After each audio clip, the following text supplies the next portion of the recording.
Love in a Paragraph. An excerpt from Siddhartha by Herman Hesse. Differently than before, he now looked upon people. Less smart, less proud, but instead warmer, more curious, more involved. When he ferried travelers of the ordinary kind, childlike people, businessmen, warriors, women, these people did not seem alien to him as they used to. He understood them. He understood and shared their life, which was not guided by thoughts and insight, but solely by urges and wishes. He felt like them.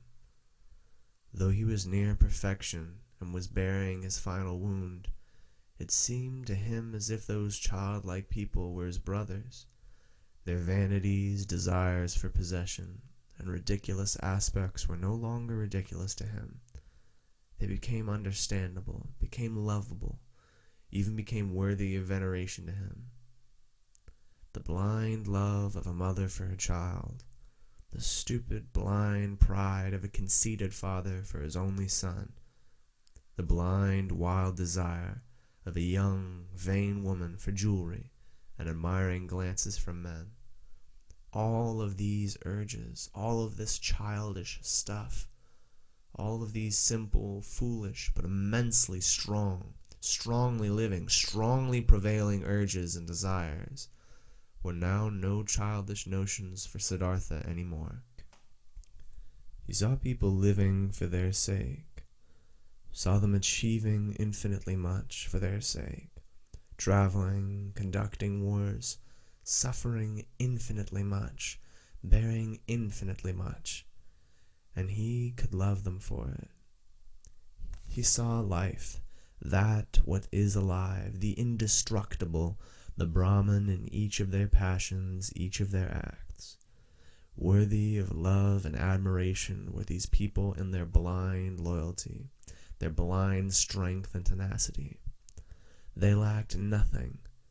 There was nothing the knowledgeable one, the thinker, had to put him above them except for one little thing, a single, tiny, small thing. The consciousness, the conscious thought of the oneness of all life. And Siddhartha even doubted in many an hour whether this knowledge, this thought, was to be valued thus highly, whether it might not also, perhaps, be a childish idea of the thinking people, of the thinking and childlike people. In all other respects, the worldly people were of equal rank to the wise men, were often far superior to them, just as animals, too, after all, in some moments, seem to be superior to humans in their tough, unrelenting performance of what is necessary.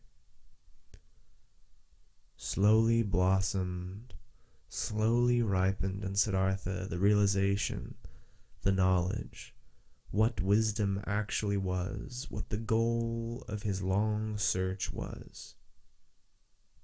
It was nothing but a readiness of the soul, an ability, a secret art to think every moment while living his life, the thought of oneness.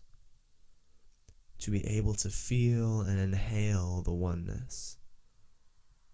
Slowly this blossomed in him, was shining back at him from Vasudeva's old childlike face. Harmony, knowledge of the eternal perfection of the world, smiling, oneness.